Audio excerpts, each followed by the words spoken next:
Halo guys, welcome to Eneatek ID. Jadi pada video kali ini aku akan membahas tentang info terbaru Apple, khususnya mungkin dari Worldwide Developer Conference, lalu juga dengan iPhone 15 dan bahkan yang cukup menarik adalah info keluar terkait iPhone 16 yang akan hadir di tahun 2024.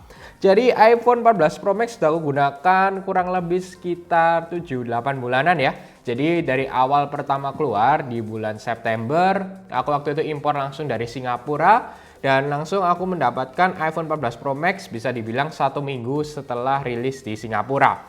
Dan dengan ini baterainya yang penasaran, battery healthku sudah di 98%. Aku tiap hari, tiap malam cas ya. Jadi bisa dibilang overcharge. Jadi malam aku cas sampai pagi dengan menggunakan MagSafe. Tepatnya aku menggunakan MagSafe Duo.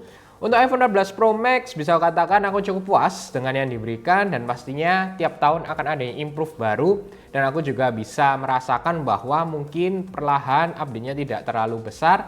Tetapi jika dibandingkan dengan 2-3 tahun sebelumnya bisa aku katakan ya cukup menarik dan tahun ini karena Dynamic Island yang baru bisa aku katakan juga sangat-sangat menarik lah walaupun hanya gimmick kecil untuk saat ini. Jadi yang pertama bahas info terakhir lah bisa aku bilang tentang Worldwide Developer Conference. Pastinya akan diperkenalkan mixed reality headset yang terus ramai diperbincangkan.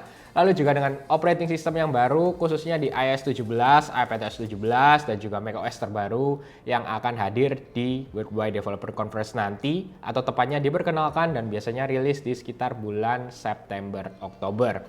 Jadi untuk iOS 17 ekspektasinya tidak terlalu banyak dan ada hal baru sih tepatnya dari Mark Gurman mengatakan bahwa ketika di lock screen, kalau untuk sekarang kan always on display saja, ini bisa di landscape mode jadi bisa seperti home hub ya. Jadi dalam arti akan ada jalan, mungkin bisa kalian lihat di beberapa tablet Google atau tablet Android lainnya yang bisa melakukan hal itu. Lalu untuk hal-hal menarik terakhir yaitu terkait watchOS juga dengan tahun ini watchOS 10 diperkirakan inilah yang akan memberikan revamp baru atau beberapa perubahan yang cukup signifikan dibandingkan dengan watchOS sebelumnya dan banyak widget-widget baru nantinya. Jadi lebih fokus di daerah sana, kita akan lihat bagaimana nanti Apple menampilkannya.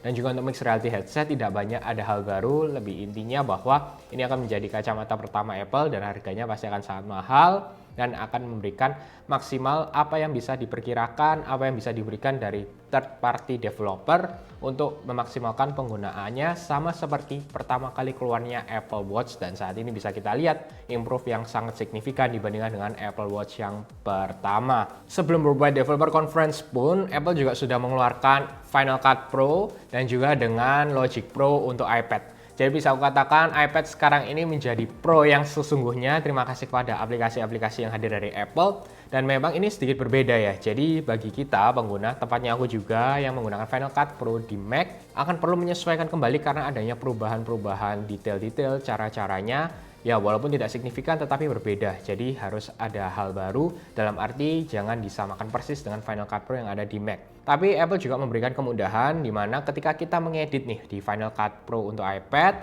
ini bisa kita copy projectnya ke external drive dan juga kita akan bisa membuka di Final Cut Pro di Mac. Hanya saja ketika sudah dibuka di Mac tidak bisa kembali ke iPad. Dimana ini memang sedikit turun jika dibandingkan dengan Final Cut Pro yang ada di Mac. Tetap lebih profesional. Walaupun bisa aku katakan Final Cut Pro untuk iPad juga sudah profesional. Jadi untuk harganya di 79.000 untuk per bulan dan juga 790.000 per tahunnya. Lalu untuk iPhone 15 juga tidak banyak yang belum dibocorkan ya. Dalam arti overall desain akan sama dengan iPhone 15 Pro Max, hanya dengan upgrade, pastinya upgrade kamera. Lalu untuk pinggirannya kemungkinan besar akan menggunakan titanium frame, solid state button diundur di tahun depan kemungkinan di iPhone 16 Pro Series. Tapi ada hal baru terkait MagSafe chargernya yang sekarang ini kalau tidak menggunakan MagSafe hanya maksimal di 7,5 watt. Diperkirakan ada report dari Cina, lebih tepatnya di Weibo, bahwa untuk wireless charging yang biasa bisa menggunakan 15 watt chargernya, jadi tidak harus menggunakan MagSafe certified. Tapi bisa juga dengan Qi2 wireless certified yang akan menggunakan 15 watt wireless charging. Jadi tidak perlu wajib membeli MagSafe charger untuk mendapatkan kecepatan mencapai 15 watt untuk wireless chargingnya. Dan sekarang yang sangat menarik adalah iPhone 16. Ini kemungkinan besar akan mendapatkan nama baru yaitu iPhone 16 Ultra karena displaynya juga akan berubah. Yang paling besar yang sebelumnya kita lihat ya 14 Pro Max di 6,7 inch saja, kali ini untuk iPhone 16 Ultra atau 16 Pro Max di 6,9 inch.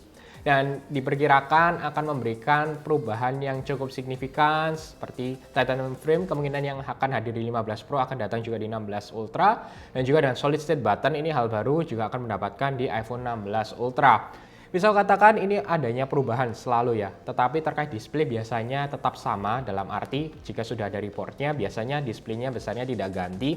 Memang ada report dari DSCC ROS, displaynya kali ini untuk tahun depan akan sedikit berbeda untuk iPhone-nya. Jadi kemungkinan besar ya akan sama, tetapi dengan hal-hal kecil di dalamnya, komponen-komponennya seperti solid state button, kameranya, dan juga baterai serta lain-lain pastinya akan dimaksimalkan kembali untuk penggunaannya yang akan hadir di iPhone 16 series tahun depan. Jadi pastinya kita perlu nunggu dulu, sama seperti kita saat ini menunggu iPhone 15 series yang bisa dikatakan rumornya sudah hampir semuanya hadir di saat ini walaupun masih sekitar 4 bulan sebelumnya.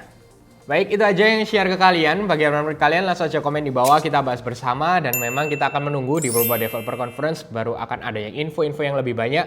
Dan juga tak lupa untuk kemungkinan besar bahwa Mac 15 inch juga akan hadir di Worldwide Developer Conference. Jadi nggak sabar juga menunggu apa saja yang akan diumumkan oleh Apple di Worldwide Developer Conference, dan juga nanti semakin waktunya ke September event atau Fall event, yaitu dengan adanya iPhone dan juga beberapa produk lainnya akan diperkenalkan di 2023. Oke, semoga kalian suka dengan video ini. Jangan lupa untuk share, like, subscribe, dan sampai ketemu di video selanjutnya.